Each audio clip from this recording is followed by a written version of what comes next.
सुखानंगुपादो सुखा सत्थम मदेशना सुखा संघर्ष सामग्री समग्गाणं तपो सुखो। धम्मपद की यह गाथा है, भगवान की वाणी है। सुखद है बुद्धों का जन्म होना, सुखद है धम्म की देशना, श्रवण करना, ग्रहण करना। सुखद है संघ का सम्मिलित होना, एकत्रित होना, संघ का समूहों में तप करना सुखद है। इन सत्य वचनों से आप सभी का जय मंगल हो। पूजनीय भदंत गुरुवर्य विशुद्धानंद बोधि महास्थविर, इनके चरणों में त्रिवार वंदन करता हूँ, जो मेरे उपसंपदा के गुरु है। और भदंत शिलानंद महास्थविर, इनको भी मैं वंदन करता हूँ। भदंत प्रज्ञाशील जी महास्थविर, इनको भी मैं वंदन करता हूँ।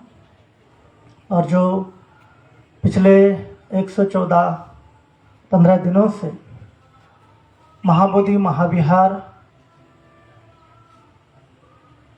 मुक्ति आंदोलन में शामिल है और बीटी एक्ट 1949 को निरस्त करने के लिए अपनी सारी शक्ति लगा रहे हैं, इन सभी के प्रति मैं बहुत बहुत मंगल कामनाएं व्यक्त करता हूं। हम इतिहास को नए सिरे से लिखने जा रहे हैं, पुराने इतिहास को मिटाने जा रहे हैं और नए इतिहास की रचना करने जा रहे हैं।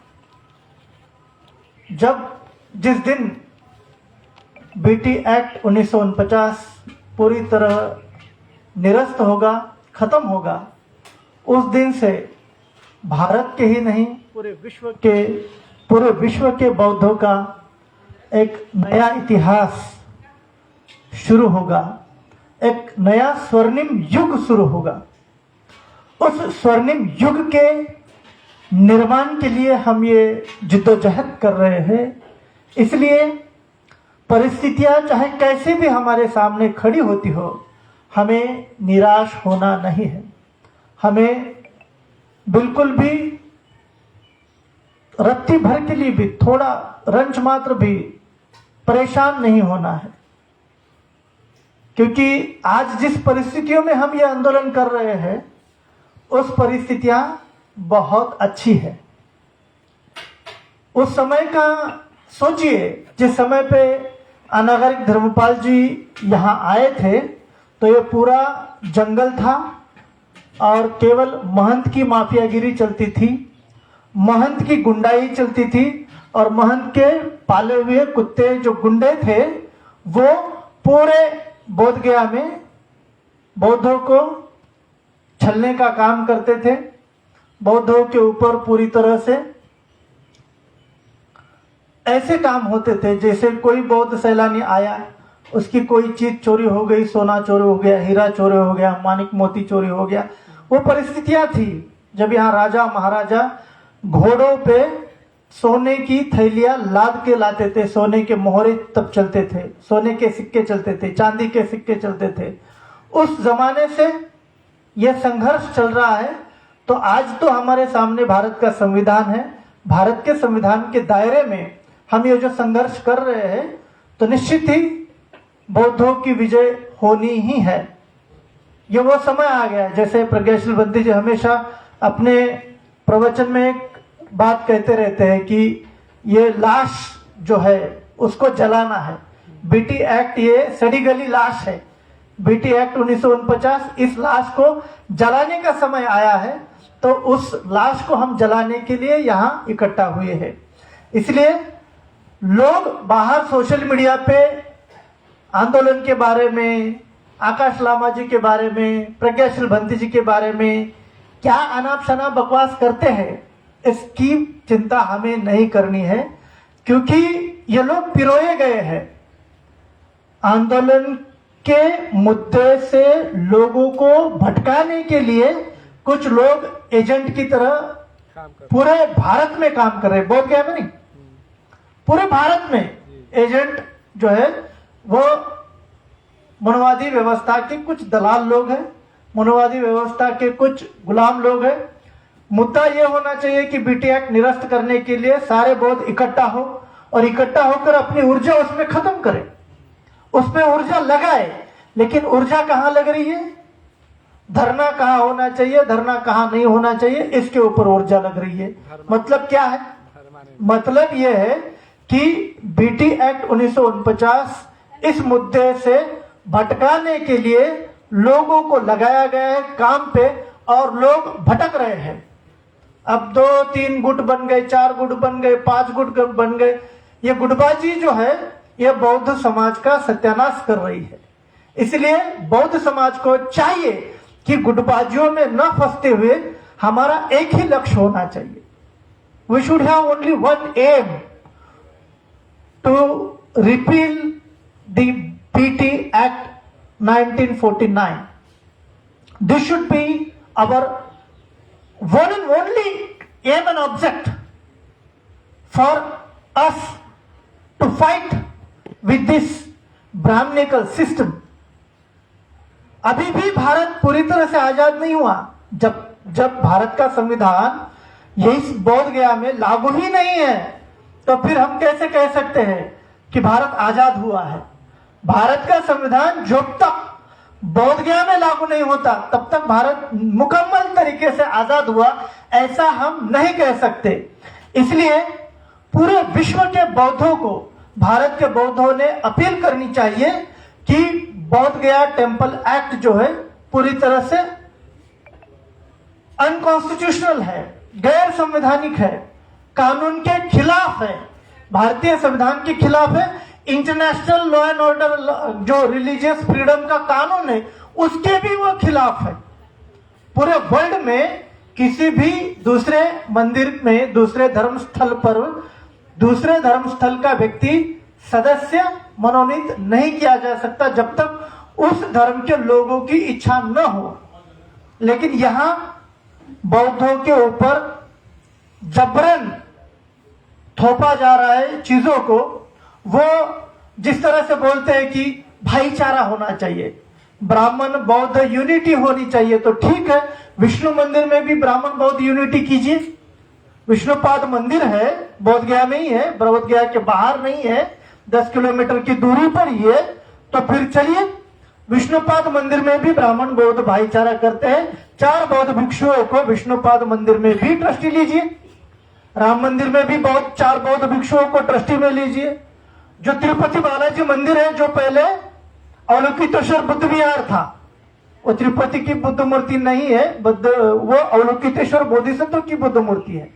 बुद्ध मूर्ति और अवलोकितेश्वर बुद्ध की बोधिसत्व की जो मूर्ति है उनका चेहरा लगभग सेम दिखाया जाता है।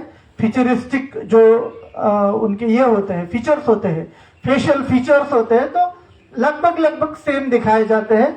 एक स्त्री अवलोकितेश्वर बोधिसत्व होती है, पुरुष अवलोकितेश्वर बोधिसत्व होती है।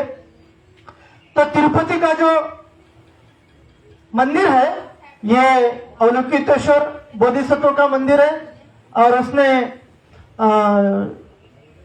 एविडेंस है, पुरातत्विक एविडेंस है, तो वहां भी 4 बौद्ध भिक्षु सदस्य लीजिए।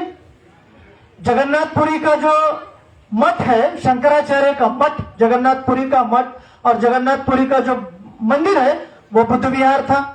जगन्नाथपुरी बौद्ध तीर्थ क्षेत्र है, ऐसे पुरातत्विक साक्ष्य हमारे साथ है। तो फिर वहां फिर 4 ब्राह्मण और 4 बौद्ध भिक्षु क्यों नहीं लेते। ये जो पद्मनाभन का मंदिर है, पद्मनाभन का मंदिर में 9 कोठियां है, 9 कोठियों में जो भरा हुआ सोना है ये बौद्ध राजाओं की विरासत है, तो उसको भी खोलिए। और बौद्ध वहां पे पद्मनाभन मंदिर में भी 4 बौद्ध भिक्षुओं को सदस्य लीजिए, वो क्यों नहीं कर रहे हैं। जो केदारनाथ मंदिर है, केदारनाथ तो महापंडित राहुल शंकरतैन जी ने कहा है कि केदारनाथ जो है वो बुद्ध विहार था और बुद्ध विहार था और वहां पे लगभग 200 टन सोना था, 200 टन सोने का पतरा लगा हुआ था। पिछले साल 200 टन सोना गायब हो चुका है वहां से और वहां पे तांबा लगाया गया, तांबे पे सोने का पॉलिश लगाया गया। वो सोना किसने चोरी किया? पिछले साल की बात है, मैं 2000 साल की पहले की बात नहीं बोल रहा, या 200 साल पहले की बात नहीं बोल रहा, या 100 साल पहले की भी बात नहीं बोल रहा। 2 साल पहले 200 टन सोना गायब हो चुका है। तांबे के पत्र पे सोने का पेंट दे दिया है और वो कहाँ गया? केदारनाथ का। हम नहीं बोल रहे, वहां आपका प्रशासन है, आपके लोग हैं, आपके पुजारी है, फिर कहाँ गया? चोरी किसने की? इसका खोजबीन नहीं कर रहे और ब्राह्मण बौद्ध भाईचारा चला रहे हैं। ब्राह्मण बौद्ध भाईचारा कभी नहीं हो सकता। क्यों नहीं हो सकता? क्योंकि सबसे अधिक भगवान बुद्ध की निंदा अगर किसी ग्रंथों में की गई है तो ब्राह्मणों ने लिखे गए संस्कृत ग्रंथों में भगवान बुद्ध की निंदा की गई है। भगवान बुद्ध को चोर कहा गया, भगवान बुद्ध को वंश विनाशक कहा गया, वंश का नाश करने वाला कहा गया।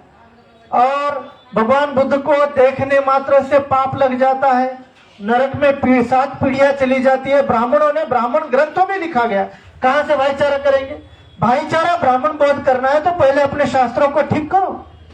जिन जिन ग्रंथों में, जिन जिन शास्त्रों में भगवान बुद्ध को चोर कहा गया है, उन लाइनों को ब्राह्मणों ने पहले काटना होगा। रामायण से वो लाइन काटिए जो जिसमें लिखा गया है कि भगवान बुद्ध चोर है, बौद्ध लोगों का मुंह नहीं देखना चाहिए, जो मुंडन किए गए भिक्षु है, टकले भिक्षु है, उनका मुंह नहीं देखना चाहिए, उनका मुंह देखने से अपशकुन होता है। ऐसे ब्राह्मण ग्रंथों के साहित्य में लिखा हुआ है। पहले आपको अपना साहित्य ठीक करना होगा, फिर बौद्ध भाईचारे की बात करनी होगी, फिर ब्राह्मण बौद्ध भाईचारे की बात करनी होगी। पहले अपने ग्रंथों में तो भाईचारा लाइए। ग्रंथों में भाईचारा नहीं है तो समाज में क्या भाईचारा आएगा?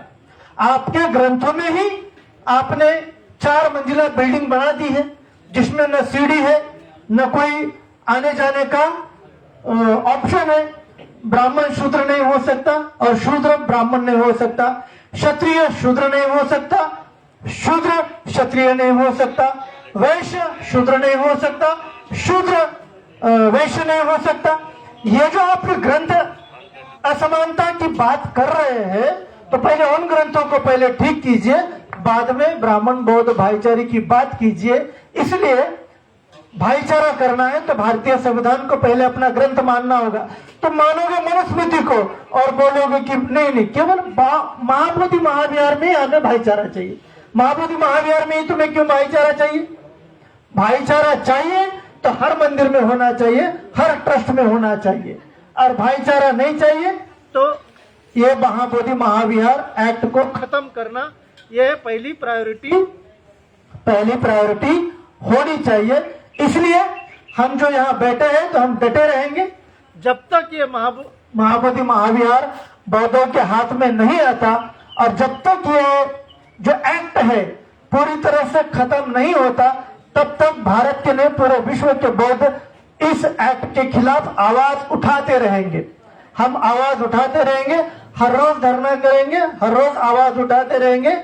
चोर लोग क्या बोलते हैं, चोर लोगों की क्या अफवाहें हैं, क्या अफवाहें वो फैलाते हैं, इसके बारे में हमें चिंता करने की जरूरत नहीं है। हमारा लक्ष्य होना चाहिए बोध गया मंदिर अधिनियम 1949, बोध गया टेम्पल एक्ट 1949, जो संविधान लिखने के पहले लिखा गया, जिसके लिखने का मकसद ही बोध गया महाविहार को कब्जा करना था। जबकि 1895 में कोलकाता के कोर्ट ने और गया के कोर्ट ने बौद्धों का विहार बौद्धों का है और यह बौद्धों को दे देना चाहिए, ऐसा पूरी तरह से अमेंडमेंट कर दिया था। ऐसा हाई कोर्ट का जजमेंट है, कलकत्ता हाई कोर्ट का। कितने दिन का, कब का? 1895 का। 1895 का जजमेंट है कलकत्ता हाई कोर्ट का। अनागय धर्मपाल जी वो केस जीत चुके हैं, तो हमें फिर से संघर्ष कर रहा है। इसका मतलब ब्राह्मणवादी समाज, मनुवादी समाज उस जजमेंट को भी नहीं मानता, इसलिए यह संघर्ष चालू है। 1891 से लेकर 2025 तक 135 साल हो गए। 135 सालों से ये धरना चल रहा है, 115 दिनों से नहीं, ये याद रखिए। ये धरना कब से चल रहा है? 135 साल से चल रहा है। इसको 115 दिन में गिनना ठीक नहीं है, ऐतिहासिक नहीं है। 135 साल का इतिहास है इस आंदोलन का। तो जो कोई लोग बोलते हैं कि धरना यहां से उठ गया, वहां से उठ गया, 135 साल से धरना उठा रहे हैं, एक दिन का नहीं है। 135 साल से बौद्ध लोग पूरी दुनिया से महाबोधि महाविहार हमारा है इसकी मांग कर रहे हैं। तो पूरे दुनिया के लोगों को जागना होगा, पूरे विश्व के बौद्धों को इकट्ठा होना होगा और इकट्ठा होकर आवाज बुलंद करनी होगी।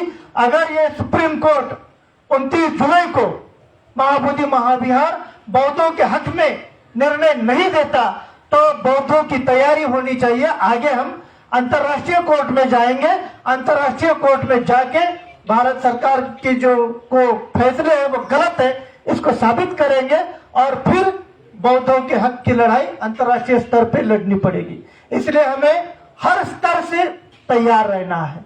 ये कोई बोल रहे हैं ना कि धरना यहां से उठ गया, धरना वहां है, धरना तुम क्या कमरे में करते हो क्या? तो शिकागो की जो धर्म परिषद थी तो वो कमरे में ही हुई थी, लेकिन जो बिगुल बजा पूरी दुनिया में उसका आवाज गया। तो तब ब्राह्मण यहाँ के जाग गए। इन्होंने महाबोधि महाविहार के मुक्ति आंदोलन को तोड़ने के लिए, मरोड़ने के लिए, खत्म करने के लिए भारत के आजादी का आंदोलन खड़ा किया। अंग्रेजों भारत छोड़ो ये जो नारा लगाया, ये महाबोधि महाविहार बौद्धों के हाथों में से न जाए इसलिए लगाया। अब आप बोलेंगे बंते जी आप तो ये नए कुछ बात बोल रहे हैं, इसके प्रामाणिक बौद्ध साक्ष्य हमारे पास है। या ऐसे ही नहीं बोल रहे, हवा में नहीं बोल रहे। हमने 20 साल से जो पढ़ाई की है उससे यही हमें समझ में आया कि पिछले 135 सालों से ब्राह्मण लोग, मनुवादी लोग बौद्धों के साथ, बौद्धों की भावनाओं के साथ खिलवाड़ कर रहे हैं। और ये जो हमने आंदोलन चलाया है ऑल इंडिया बुद्धिस्ट फोरम के माध्यम से, वो आंदोलन इसी बात का है कि अब इस मुर्दे को जलाना ही है। इसलिए अधिक ज्यादा बात न करते हुए एक ही बात करूंगा, भारत के सभी बौद्धों को हर रोज एक ही बात की चर्चा करनी चाहिए, महाबोधि महाविहार अधिनियम 1949 निरस्त होने के बारे में ही बात करनी चाहिए। भुखमरी की समस्या नहीं रही बौद्धों की। पूरे भारत के बौद्ध किसी न किसी तरह से अपनी जिंदगी जी ही रहे हैं। हमारी भूख की समस्या मिट चुकी है, कपड़े की समस्या मिट चुकी है, रोटी कपड़े मकान की अब हमारी लड़ाई नहीं रही है। भारत के संविधान ने रोटी कपड़ा मकान शिक्षा सब कुछ दे दिया है। अब एक ही लड़ाई बाकी है और एक ही संघर्ष है, एक ही मांग होनी चाहिए पूरे बौद्धों की, पूरे भारत के बहुजन समाज की। SC ST OBC इस देश का मूल निवासी समाज है। हम विदेशी नहीं है, हम विदेश से बाहर से भारत में नहीं आए हैं। हमारी धरती ये भारत की हमारी धरती है। SC ST OBC मूल निवासी बहुजन समाज इस धरती का मालिक है और मालिक अपने हक की लड़ाई लड़ रहा है, दूसरी कोई लड़ाई नहीं लड़ रहे। अपने हक की लड़ाई लड़ रहे हैं, अपने हक की जो जायज मांग है वो मांग कर रहे हैं। इसलिए SC ST OBC सभी बौद्धों को, सभी बहुजनों को एक होकर एक ही आवाज, एक ही मांग करनी चाहिए कि बौद्धों का महाविहार बौद्धों को दे दो। बौद्धों का महाविहार में कोई भी गैर बौद्ध व्यक्ति नहीं रहेगा। अगर वहां गैर बौद्ध व्यक्ति नहीं रहेगा, कोई भी प्रशासन में दूसरा गैर बौद्ध व्यक्ति नहीं रहेगा, तो बौद्ध तैयार तरीके से हम उस बुद्ध विहार को चलाएंगे।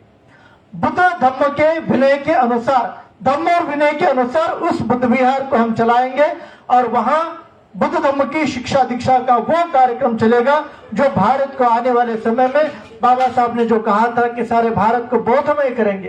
पहले महाबोधि महाविहार को बौद्धमय करें। भारत तभी बौद्धमय होगा जब महाबोधि महाविहार बौद्धमय होगा, क्योंकि वो बौद्धमय नहीं है। उसमें 9 लोग गैर बौद्ध है और 4 बौद्ध लोग हैं और गैर बौद्ध लोगों की मेजोरिटी है और वो बौद्धों पर अपने निर्णय थोपते हैं। उसका डीएम प्रशासन का डर दिखाकर बोलता है कि ये सरकार का कानून है, सरकार का नियम है, सरकार का आदेश है, मुख्यमंत्री का आदेश है, गवर्नर का आदेश है, हम तो उसके गुलाम है। डीएम अपने मन से कुछ नहीं करता, सारा कुछ पटना में उसकी खिचड़ी पकती है और फिर वहां यहाँ पे परोसी जाती है। इसलिए हमें गया प्रशासन को, पटना प्रशासन को हर रोज जगाना होगा, उसे चैन की नींद सोने नहीं देना है। यही बौद्धों का काम होना चाहिए कि न पटना प्रशासन सोए न गया प्रशासन सोए, तभी ये बौद्धों का बुद्ध विहार बौद्धों के हक में आएगा। और हम जब महाबोधि महाविहार बौद्ध में होगा तो बिहार भी बौद्ध में होगा और भारत भी बौद्ध में होगा। पूरे एशिया को बौद्धमय करेंगे, पूरे विश्व को बौद्धमय करेंगे, पूरे विश्व से युद्ध का नामो निशान मिटा देंगे और हर घर में बुद्ध का झंडा लगाएंगे, हर गांव में बुद्ध का परचम लहराएंगे, हर घर में बुद्ध का नाम पहुंचाएंगे। यह कब होगा? जब महाबोधि महाविहार बौद्धमय होगा, तभी यह संभव है, अन्यथा यह संभव नहीं। इसलिए हम डटे रहेंगे, लड़ते रहेंगे। जब तक महाबोधि महाविहार बौद्धों के हक में नहीं आ जाता तब तक ये लड़ाई जारी रहेगी। महाबोधि महाविहार मुक्ति आंदोलन जारी रहेगा। साधु साधु साधु। धन्यवाद।